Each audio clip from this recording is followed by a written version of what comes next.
The one thing I had highlighted in pink is the quote, "In this case, there was no physical evidence such as bloodstains or a weapon leaking defendant to Joyce's death." In this case, we don't have the same facts or circumstances. I do agree this is a circumstantial case, and circumstantial evidence is sufficient for a bind over and even conviction. Today is January 9th, 2025, exactly 1 year, from the day Naziah Harris disappeared.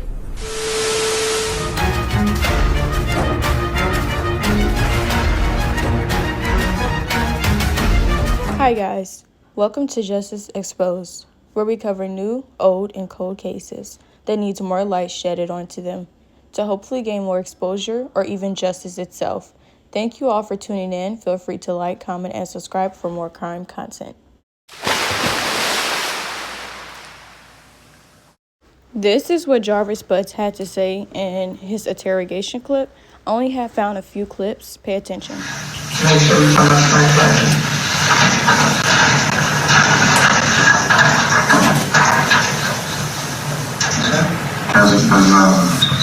What's her middle name? Naziah. You know about when that picture might have been taken or where? I don't. Does she look like that last time you saw her? No. What she look like the last time you saw her? Yeah. Long braids. Any color in braids? I know of. Matter of fact, I didn't see her last time I saw her. Okay. So it wasn't even done, so I don't even know what it was. But you talking about back and forth between her? Last time we did the basis. So she went back and forth about that anything. The last time I seen her, she was with her hair. Yes, she was. She was back and forth because the dude, Mr. No sweet. And we stayed next door. So she was going back and forth with the time next door. But they were in the basement at her grandmother's house getting her hair. But they know about each other. Okay. So, the reason I asked you that, I wouldn't ask you no questions I wouldn't have an answer to, so I'm just trying to understand something. So, just right here, there's a brief synopsis of Zaza's interaction with you and the phone number that you had since 2019. And so right here on the day that I'm concerned with, this is the don't forget, be there for you. Yeah, that was when she said that I was supposed to pick them up that day. Mm-hmm. But I never responded. Yeah. Well, So then the next one, she responded. if you send a message. Pardon, delete my number, delete your number. No, I don't, like I said, Hold on. Before you explain, just forget the time, say back to back. cool, yeah. And we in school. And then right here, she tells you to respond, okay. That's received. I did receive it. So, and you said, okay. Yeah. Alright. Okay. So, like I said, those are the numbers they were sending me since last year, the day before my birthday. Mm-hmm. Went to court, whatever case may be, they adjourned it to January the 9th. That's the day we had. Right, so I had a legal issue pending, and I asked to get it extended so I could take care of my legal issue. Mm-hmm. That was January the 25th. Mm-hmm. So after that, then they scheduled it for February the 7th. To go. Yes. Wow. That's when it happened? Oh, no, when that case happened? No. When did you supposed to get sentenced? Because we got 2 days. We got January. So what happened was, I was supposed to get sentenced last year, the day before my birthday. Mm-hmm. Went to court, whatever case may be, they adjourned it to January the 9th. That's the day we had. Right, so I had a legal issue pending, and I asked to get it extended so I could take care of my legal issue. Mm-hmm. That was January the 25th. Mm-hmm. So after that, then they scheduled it for February the 7th. To go. So,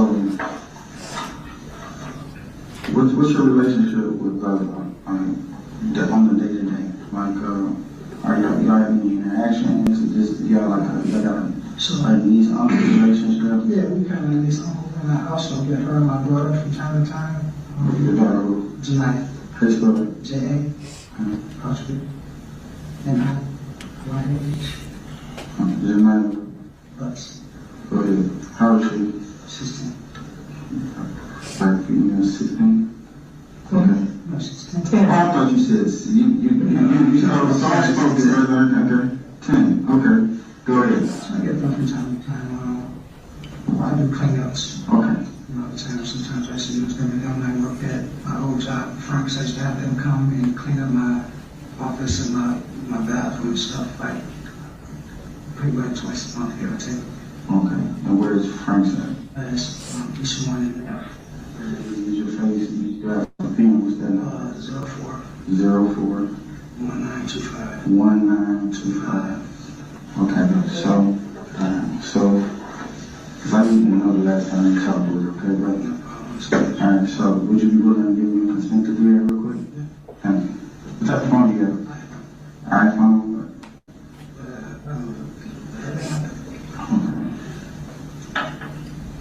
Yeah, that's what I thought. You looked at me like, what kind of?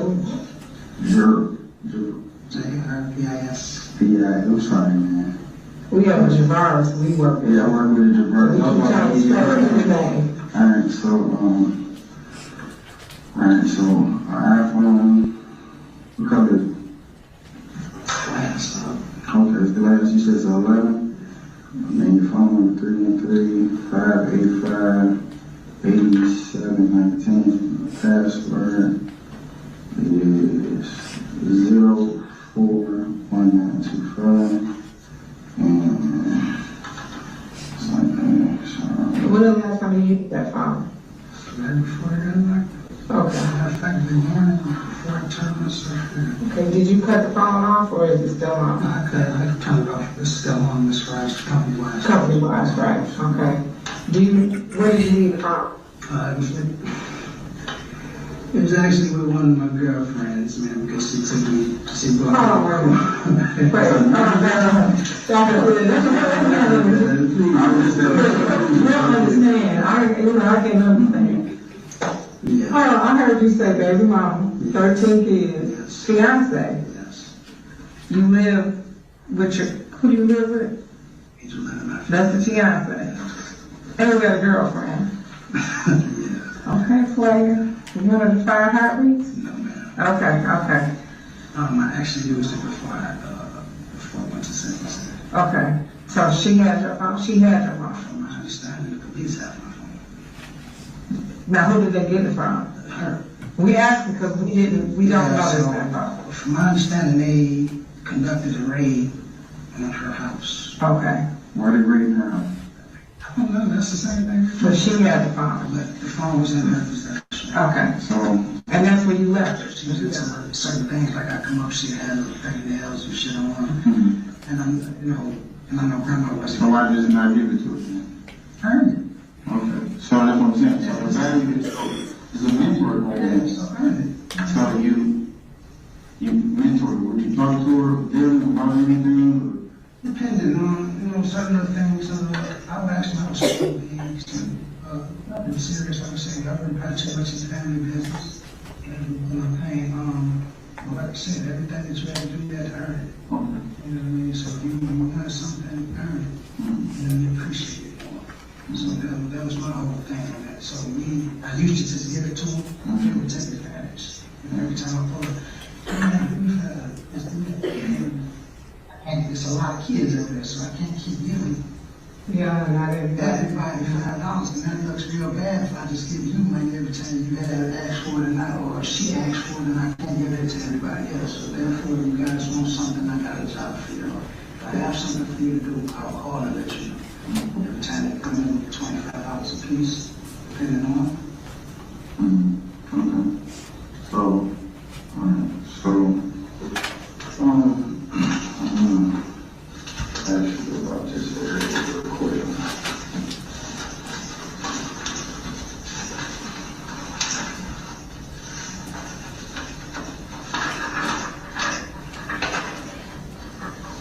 Let's see it. Confirm that, hold on. Make sure we're talking about the same person.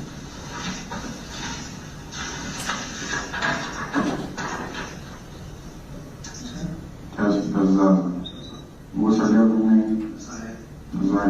You know about when that picture might have been taken or where? I don't. Did she look like that last time you saw her? Not at all. What she look like the last time you saw her? She had long braids, she had long braids. Any color in braids? Not that I know of. Matter of fact, she was in her the last time I saw her. Okay. So it wasn't even done, so I don't even know what it was, but You talking about back and forth between the house? last time was very basic. So she wasn't back and forth. That anything. The last time I seen her, she was getting her hair. And yes, she was. She was back and forth because the dude, I guess the dude, real sweet. He stayed next door. So she was going back and forth with him next door. They were in the basement at the grandmother's house getting her hair. And I'm pausing at 1 hour, 35 minutes, and 6 seconds.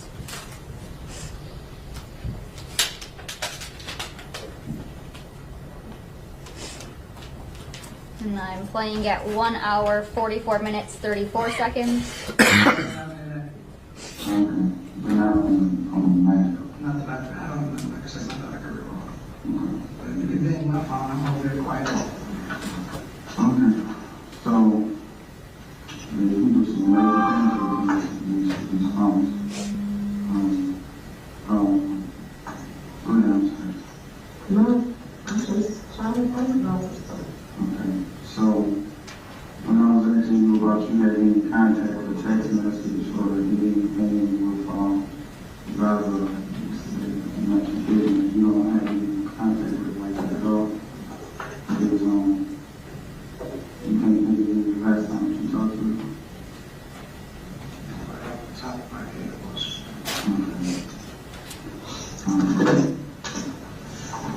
Were you supposed to meet her anywhere? No, Not at all. not at all. Not at all. So if Pausing at 1 hour, 45 minutes, and 37 seconds.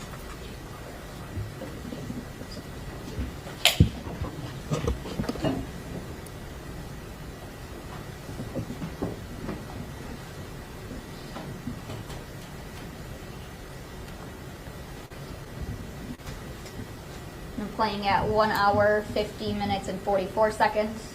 girls already know their experience and things like that. So, I'm not accusing you nothing, but some of this stuff, we can't just. I gotta ask you. So I do a lot. So can you kind of help me out, like, what went on with that, or point me in the right direction? I'm not saying that. No, I'm not saying that. What I'm trying to say is what happened. Like, I can't tell you.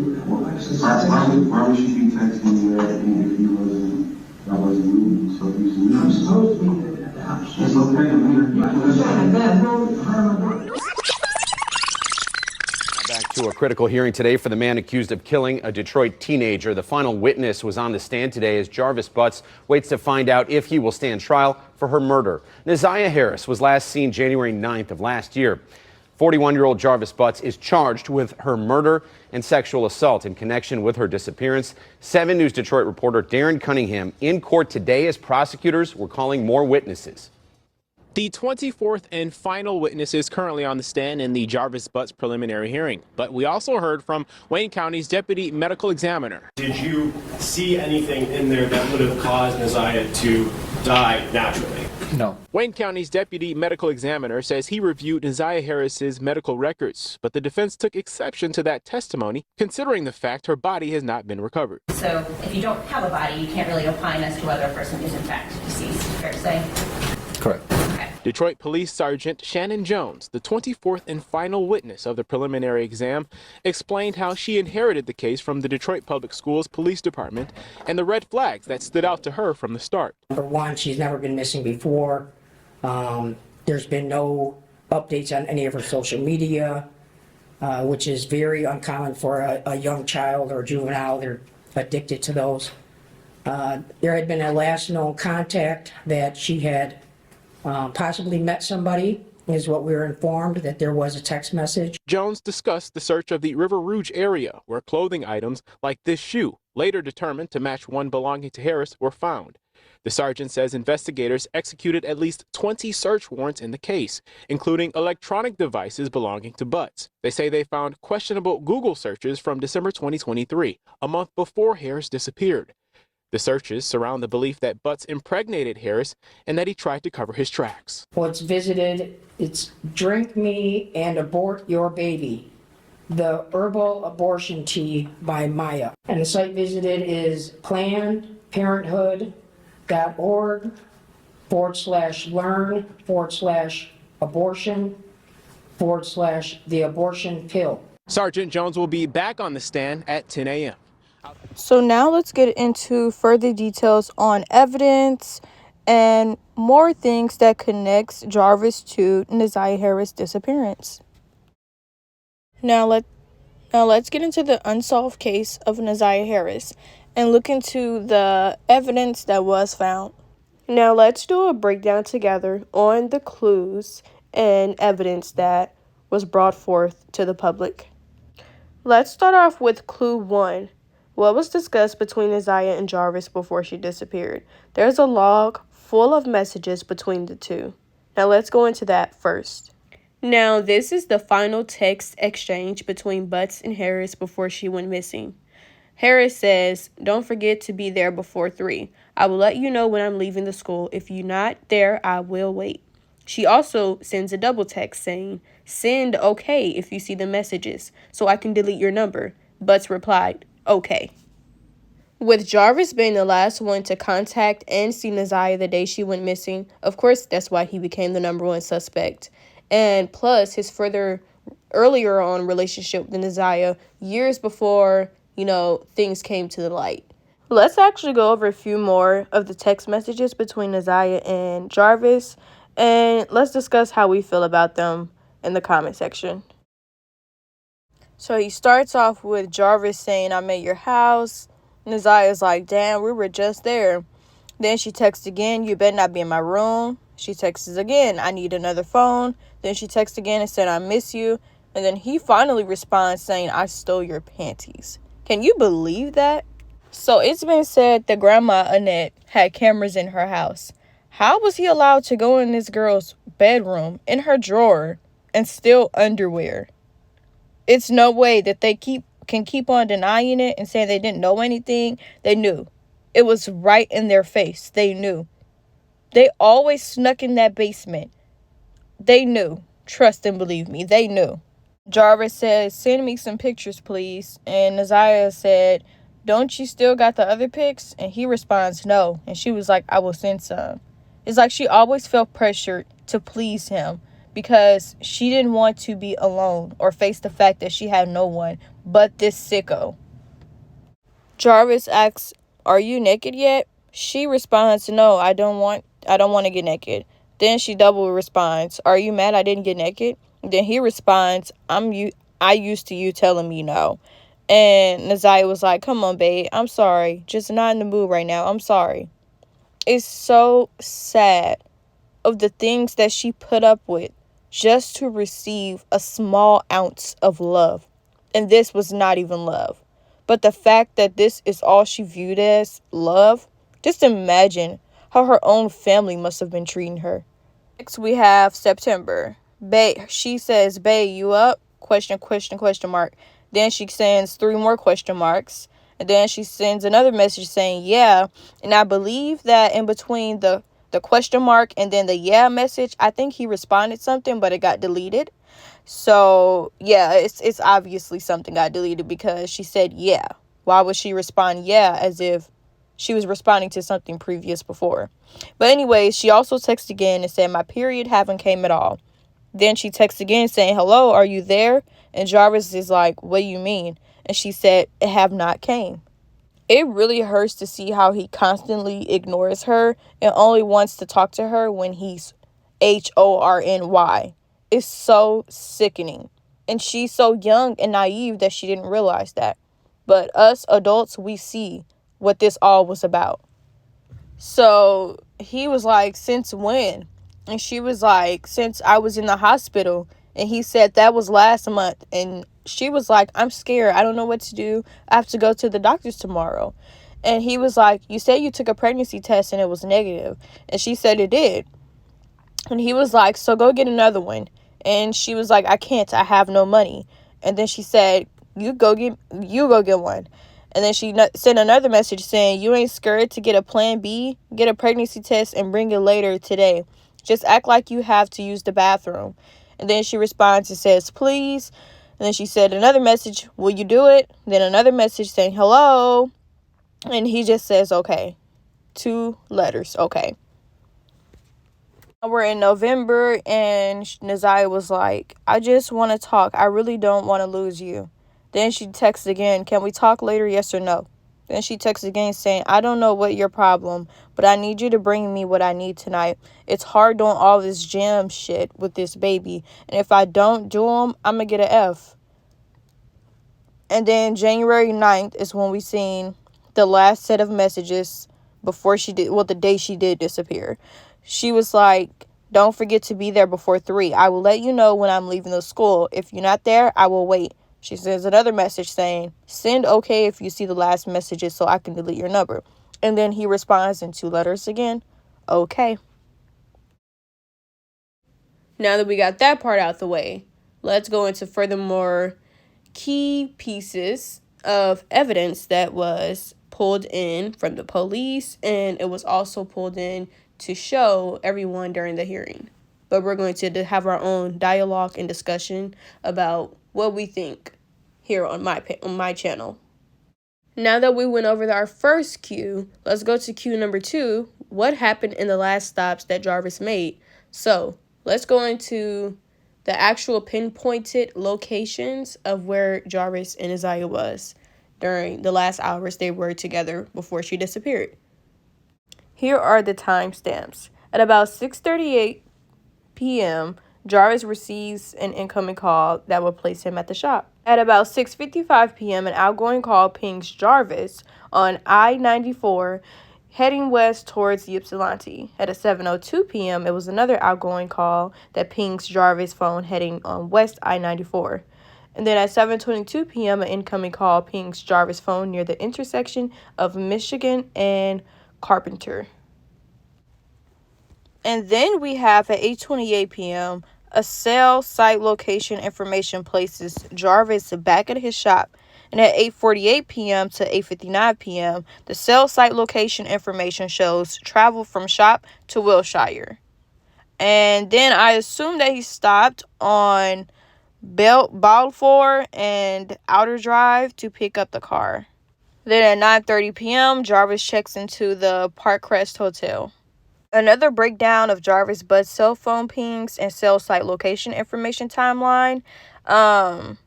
So on January 9th, 2024, at 6:38 p.m., Jarvis receives a phone call but does not answer. This pings his phone at his shop. At 6:55 p.m., Jarvis calls Shannon. She does not answer. This pings his phone on I-94 heading west towards Ypsilanti. You heard that. He called Shannon that same day. Isn't that weird? At 2 p.m., Jarvis calls his fiance on the phone, and it's still pinging on I-94 heading west. 7:22 p.m., Latricia calls Jarvis, and this is the BM who let him use the car. This pings Jarvis' phone near the intersection of Carpenter and Michigan in Ypsilanti. Sergeant Jones also testified there is evidence from this intersection as well.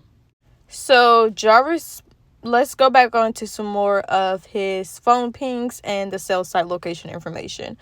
But at 8:28 p.m., his cell site location information, it places Jarvis back at the shop at 9,000 Connors. At 8:48 p.m., the cell site location information shows Jarvis traveled from his shop to the home that he shared with his baby mother, Angel, on Wilshire. He was at this location until 8:59 p.m. After leaving this location, I assume that he went to pick up the car from his baby mother, Latricia, who lived on Balfour and Outer Drive. Also, just to note, the hotel he checked in was not the one that was across the street from his shop. Okay, so 9:49 p.m. until 10:35 p.m., there were multiple calls incoming and outgoing between Jarvis and his fiancée. This pinged his phone in the area of 4E Alexandrine. 10:51 p.m. to 10:53 p.m., cell data shows Jarvis' phone was pinging in the area of 7 Mile and Greenfield. 11:40 p.m. until 1:54 a.m. on 1/11/24, Jarvis' cell information shows he was at 7 Mile and Burke. 10:53 p.m. also, an outgoing call from Jarvis to an unidentified person is made, and this pings his phone at the Parkcrest Hotel that we already mentioned. 10:53 p.m., an outgoing call from Jarvis to Shannon was made. No answer. This pinged his phone at the Parkcrest Hotel. And it's quite interesting how, he called Shannon a few times. Were they planning something? Like, I don't know. I still to this day believe she was involved, and it's something so odd and dark about her. Besides the fact that she knew what her baby father was doing to her niece, but it's just so much more deeper than that. But on 1/10/24, 12:37 a.m., an outgoing call from Jarvis to an unidentified person is made. This also pings his phone at the Parkcrest Hotel. So it's no denying that he was at the hotel. It's just no denying at all. Okay. Also on 1/10/24, at 1:09 a.m., there are 2 incoming calls from his fiancée. And these calls pinged his phone traveling from the Parkcrest Hotel to 4E Alexandrine, where Jarvis had another girlfriend. At 1:11 a.m., there is an outgoing call from Jarvis to an unidentified person, and this pings his phone at 4E Alexandrine. Notice how he had all these girlfriends, fiancés, baby mothers, and he still preyed upon little girls. How disgusting. How evil, dark, and demonic could you be? Could you have been? Now, here I have all of the evidence that they did pull in from different location sites. And I'm going to let this sit here and let you guys view these. And then we're going to go into deeper details about these items.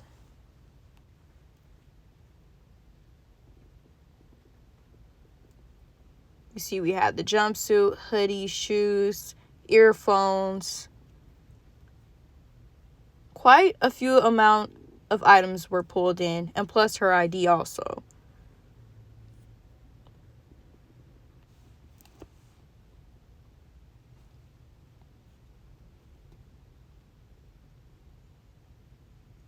So far gathered information we have is that Neziah was in years-long relationship with a very known pedophile that was left around her unattended and also attended by family members. Those same family members knew of the predator's history, but they did not care.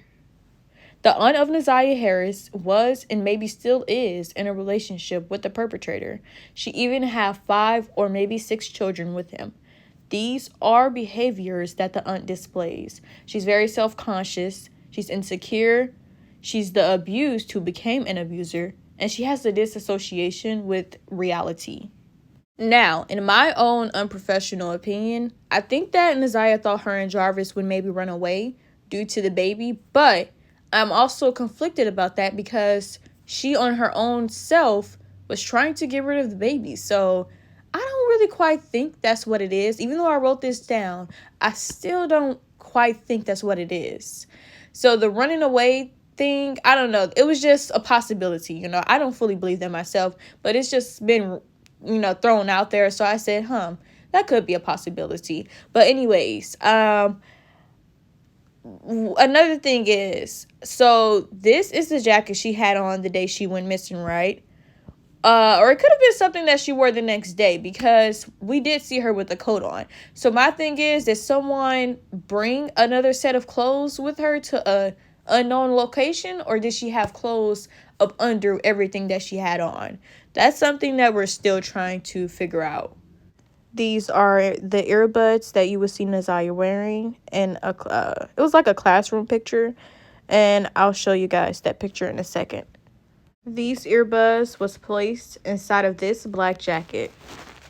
So this is the romper that had to have been underneath Nazia's clothes, or I would say it was packed in her bag, because she did have jam the day she went missing. So it's without a doubt her romper. The size of it, though, is very questionable. Why was Nazia, as slim as she was, wearing an extra large? Was it because of the baby bump? It just makes you wonder, you know? Okay, so this is the last worn shoe of Nazia, and there are several pictures of her wearing these before her disappearance. So these are indeed Nazia's shoes, because it was comments about, you know, people thinking that evidence was planted, but it's proof that's beyond what we really need, you know?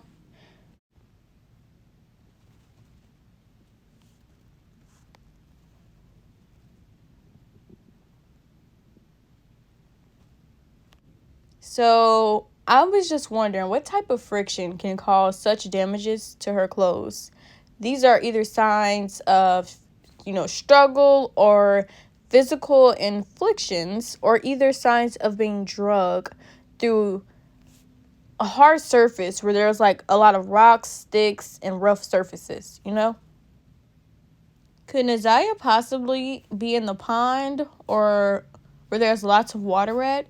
It's quite strange how no scent will appear on land, but the scents of her, you know, clothing and shoes, like things like that. But as far as her actual physical body, it seems like the dogs are not getting the scent. It's impossible to find. Could she have been where there's water at? Or, like many other TikTok content creators have theorized that maybe Nazia is still alive all this time and she's been hidden or something of that sort. Jarvis pled non-guilty, and why their whole entire family is getting up there acting delusional, confused, like they don't know what the fuck is going on. The 9-year-old that testified or did the interview, I genuinely feel like that is Shannon's twin sister's daughter. Because on her social media, she is just like Nazia, making all of these hidden codes in her videos. And, you know, y'all are calling Nazia fast or whatever the case may be, which I do not condone and calling no child fast. But she is mimicking the same exact qualities and content that Nazia was showing to the world on her Instagram. I just still can't make sense of why there were little girls going to an auto shop where men worked at to clean up a shop. I don't think there was any auto shop, anything happening at that shop. I think there was trafficking. I think there was a whole bunch of trafficking going on. Literally. I think they were doing whatever they were doing to those girls and was keeping quiet about it. Think about it. Jarvis has been in prison. He has been doing this for so long. When you've been doing something for so long, you meet other people that also do the same things. And me personally, I feel like the reason why they can't say where the body is because she's still alive. I just came across this clip of, I don't know which twin sister boyfriend it is, but he was saying that he heard her on the phone saying that Nazia is not dead, and she was very confident about it. So what's really going on? I'm about to post the clip. Don't really make sense. Like, there's been moments where we already got to the point where Nazia is gone. You didn't got a call. I want to say it was from the police officer brother. Got a call from him saying, you know, we might need to get some money together for the funeral, memorial, whatever he was trying to get money together for. And that girl got the flipping on the phone talking about, Nazia ain't even dead. What the hell? What we need to do all that for? She ain't dead. This what I think they gonna do. Okay, y'all know how Shannon, last night she basically was saying, well, she was caught on camera. She didn't even know she was being recorded, saying that baby girl is still alive, right? Nazia. Now look, if they really are operating within some illegal crimes, some rings, some trafficking rings, you know that goes to the higher ups, and that's why ain't nobody talking. But I think that Jarvis is going to say that they unalived her so that they could stop looking. Because if they keep looking, and if they find out that she is alive, they're going to start looking into the higher ups. So they'll rather sacrifice themselves and say that they unalived her than admit that she was given into a ring, because then that'll take down the whole operation of the bigger people, the elites that they messing with. Without there being a physical body as proof, it just all makes us, the public, question, is Neziah still alive somewhere? Or is she really gone off the face of earth without any context clues as to where her physical body is? Now let's get into what Neziah's teacher had to say. On the night she came in and she was acting very unusual, Lee said. She said, "Miss Lee, I have to go to the counselor." The counselor then responded saying, "I said after we eat breakfast, we can go to the counselor." The teacher stated that after they get done eating breakfast, then she can see the counselor. But the counselor never came up to see her. So Neziah takes the photo of herself wearing a black hoodie and with the earbuds in her ears. Neziah texts Jarvis, "Don't forget to be there before 3. I will let you know when I'm leaving the school. And if you're not there, I will wait." And I already read the messages. I am so sure that this young girl who could have had so many plans for her life, I am just so sure that she never in a million years thought it would end so abruptly and so horrifically. Because in her eyes, she thought that she had some sort of love through a monster who was going to be the one to take her life or either play parts in taking her life. I hate that such an innocent and young life had to leave this earth for more awareness to be spread about predators that are right up under our noses, right in our very own families. Like a lot of TikTokers said, there's a Neziah and Jarvis type of relationship in all of our families. And instead of it being a family member's spouse, it could also be an actual family member, It's really sad, and let's just all spread more awareness so this vicious cycle does not continue. Let's break the curses and end the cycle. This also shines a light on CPS and how they always turn a blind eye all the ways until it's too late. There's about a 2% chance of CPS saving children, and it's really sad because when CPS see kids being abused, tortured, and neglected, they think, "Oh, that's great parenting. Let's leave this house alone." But when children are when homes are being reported off of jealousy, envious, nonsense, foolishness, they'd be like, "Oh, I'm going to take that kid. This kid is getting well cared for. I don't like it." I think CPS is against well cared for children.